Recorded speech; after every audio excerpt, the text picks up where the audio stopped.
Not by force, by example. Colonial Pennsylvania's Relationship with Native Americans by Glenn Michael Dowdell. The order of my presentation will go as follows. We'll start with the paper's topic, then the paper's thesis, then the paper's line of argument and its purpose. First, I'll delve into the usual Anglo-Indian Relations, then Christian worldviews, native dynamics in Pennsylvania, self-serving motivations, and the conclusion. The topic of my paper is the relationship between Native Americans, William Penn, and his colonists in Pennsylvania. William Penn became the proprietor of the colony of Pennsylvania in 1682. He immediately set about making treaties with natives, mainly the Lenape Delaware, to acquire their land. Traditional legends make Penn out to be a model of peace and justice in his dealings with Pennsylvania's natives. At the famous Treaty of Shackamaxon, depicted on the right, both sides made vows of brotherhood and friendship with each other. On the bottom right is a wampum belt supposedly given to Penn to commemorate the treaty. However, its authenticity is uncertain. I wondered, is this an accurate depiction of the events? Did they truly create a peaceful Pennsylvania?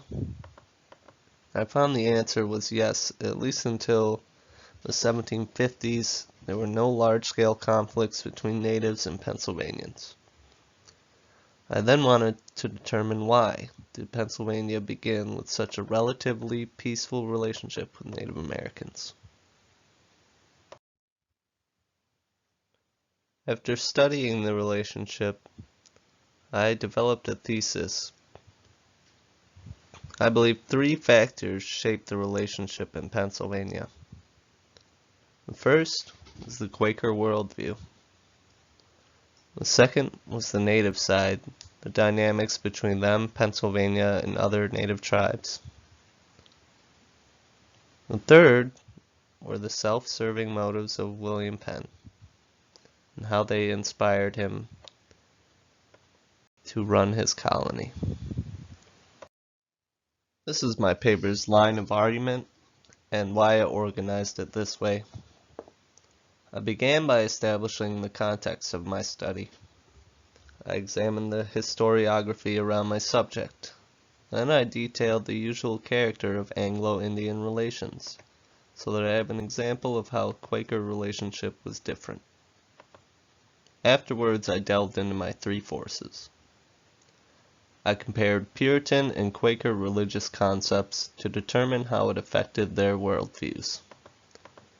Next, I explored the unique Quaker concept of inner light and how it helped to create a positive relationship with natives. In the Native Relations section, I started by examining the interactions between natives and the first Europeans in Pennsylvania, the Swedish and the Dutch. I then examined the similarities between Northeastern native religion and Quaker beliefs.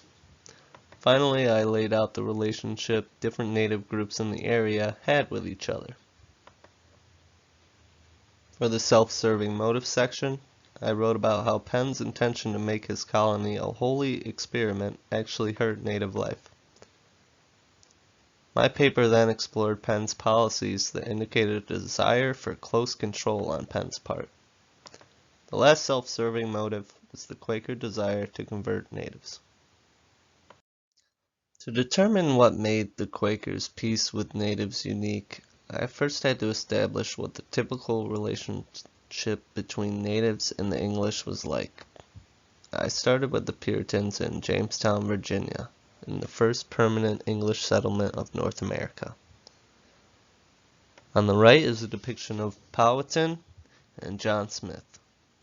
Through a series of interactions between the Jamestown colonists and the Powhatan, as they were called, the two leaders eventually realized that their societies were just too different to reconcile.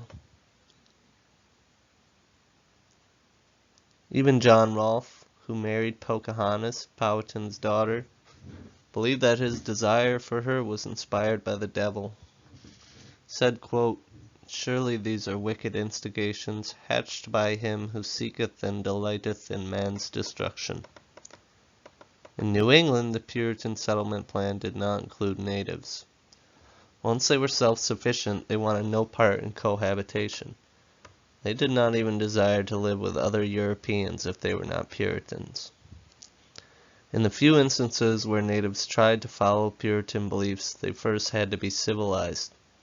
This was because, in the typical English view, civilization equaled Christianization. Most Europeans viewed the natives as decidedly uncivilized. William Penn was unique because he observed and wrote about native life in an open-minded and admiring way. However, English writer John Oldmixon changed one of Penn's accounts to better match his view of natives. He put words into natives' mouths that justified colonization, when he had a sick native lamenting that we are sick in our own air, while the Europeans live well. It must be because they love the great God and we do not. Christian worldviews. A major difference between the Puritans and the Quakers was their worldview. Both viewed the world in Christian terms, but the way they interpreted Christianity was different. To understand the Puritans, we must understand their concept of original sin. They viewed original sin as the result of a broken contract between God and man. When Adam ate the fruit of knowledge against God's wishes, he broke the contract and incurred a debt that man was now required to pay back with penance. By worshiping God according to Calvinist beliefs, they could become part of the elect. The elect were predetermined by God to ascend into heaven. Those who did not attempt to ascend through Calvinism were predetermined to go to hell. Native Americans did not follow their idea of worship and were therefore viewed as worshippers of Satan. Jonathan Edwards, one of the few Puritan missionaries to the natives, believed that they drink the blood of Satan in their worship. Quakers' concept of original sin illustrates the difference between their worldview and that of the Puritans.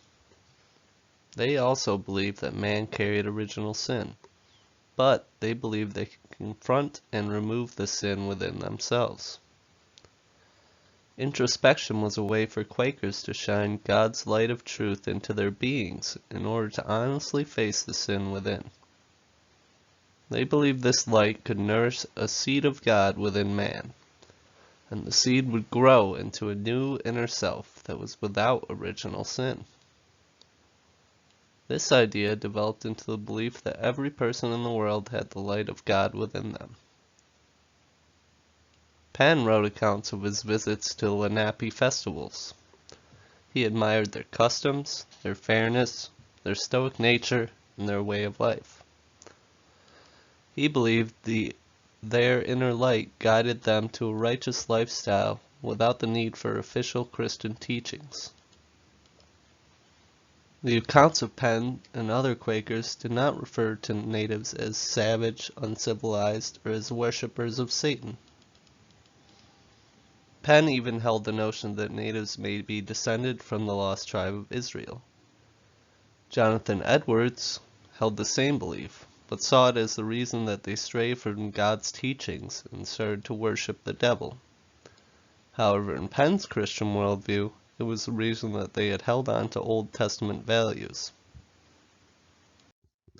Native relations in Pennsylvania. The Lenape in Muncie, Delaware, Shawnee, and Susquehanna were the groups present when European settlement of Pennsylvania began. The Swedish and the Dutch were the first to attempt colonization of the area.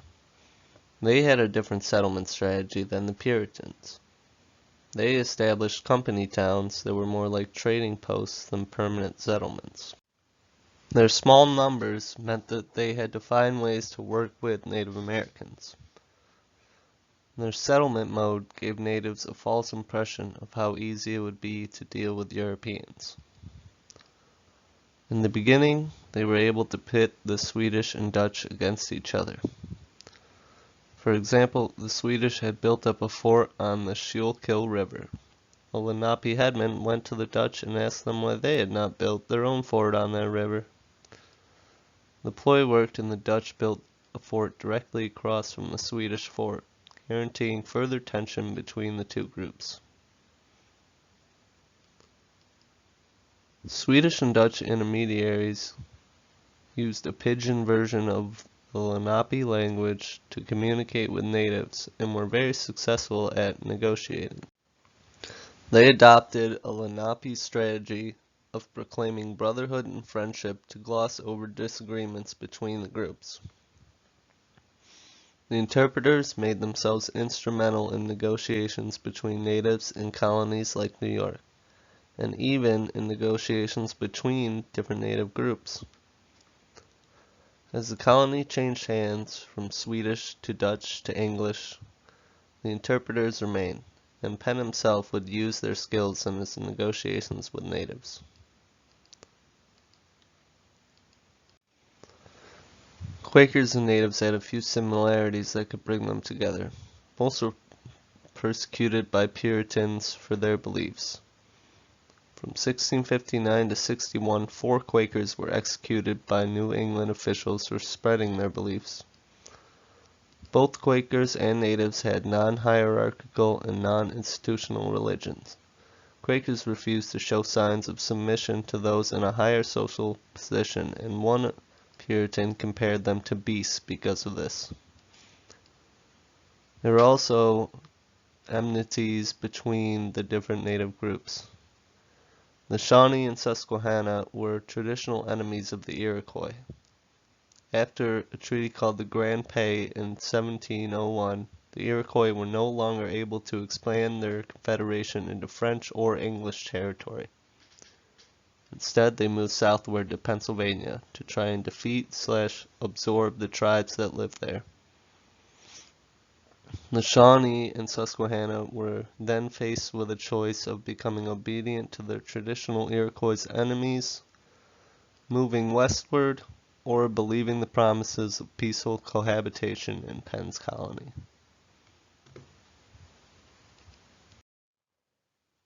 Penn's promises. William Penn was careful in his treatment of natives and patient in purchasing their land. In his quest to acquire land to the north, he went to the Iroquois, the Lenape, and the governor of New York to purchase it from each party. During one treaty, a Lenape complained that he had misunderstood the terms of the agreement and felt deceived by Penn. As the story goes, Penn threw the treaty on the ground and proclaimed that the land would be shared by both parties. However, some still felt deceived.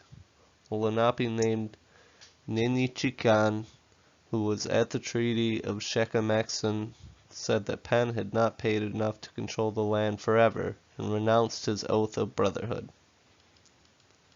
Some natives decided to stay in Pennsylvania. Others demanded payment to leave so that they could use it to ingratiate themselves with the native group in whichever territory they moved to.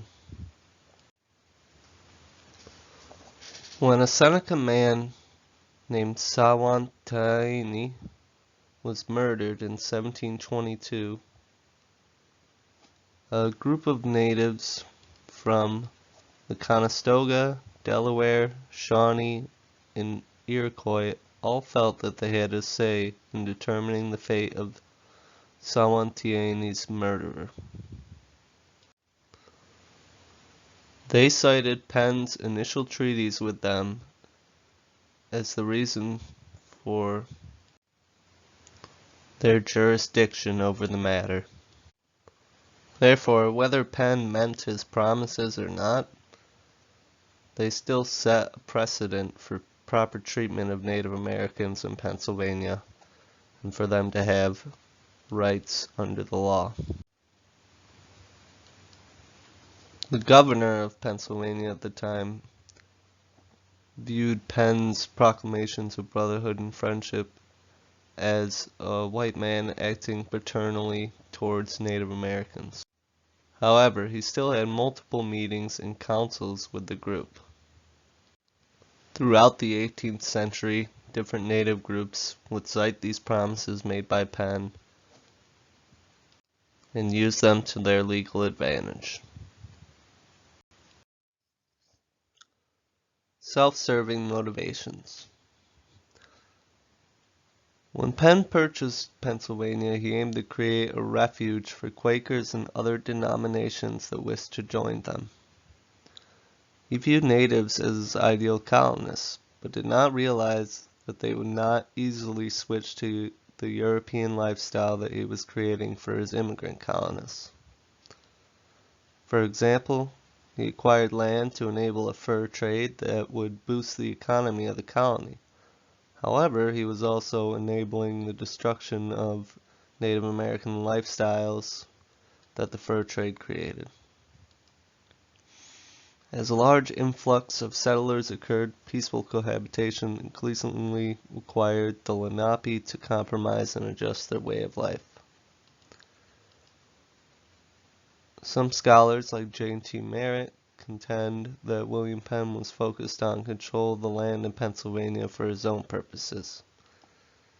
For example, he promised that he would reserve land for native settlement. He did this on his Conestoga manor property, but reserved only 415 acres for natives and kept 16,000 acres for himself. There is some historical contention there. I've read local histories that say his sons changed the territory and lowered the Indian space. Regardless, in a few instances, Penn sold native land to colonists before he acquired it. He assumed that he would easily be able to purchase the land from natives. He also put tight control on trade, requiring anyone who traded with natives to have a special authorizing document. Penn gave natives land, but told them if they wanted to live on it, they would have to recognize his authority and that of the King of England. Conversion. Quakers did not organize missionaries to prepare uncivilized natives for colonization as the Puritans had. Individuals took it upon themselves to go into the woods and preach to natives. They were receptive, but none would start a Quaker chapter in the 17th century. George Fox wanted those in America to preach to Indians by example of their own good nature. Penn aimed to bring good Christians into his colony that the natives might follow their example. The desire to convert them was there, but the missionary work did not disrupt native life, except by bringing in these model colonists and holding their lifestyle up as ideal. In conclusion, I believe the Quakers' worldview set them apart from Puritans who made little to no attempt at peaceful cohabitation with natives. The concept of the inner light within everyone guided Penn to recognize the positive aspects of native society. The promises he made based on that view, whether myth or not, gave natives leverage in future negotiations. The Swedish and Dutch put groups like the Delaware at a disadvantage for what to expect from colonists. Native groups were eventually forced to choose between Iroquois control, English control, or facing the unknown in new territories. Penn made promises that were impossible to fulfill by offering natives an equal existence in a colony made for Europeans. He wanted them to submit to European life and rule, not by force, but by example. However, it was still a forced submission.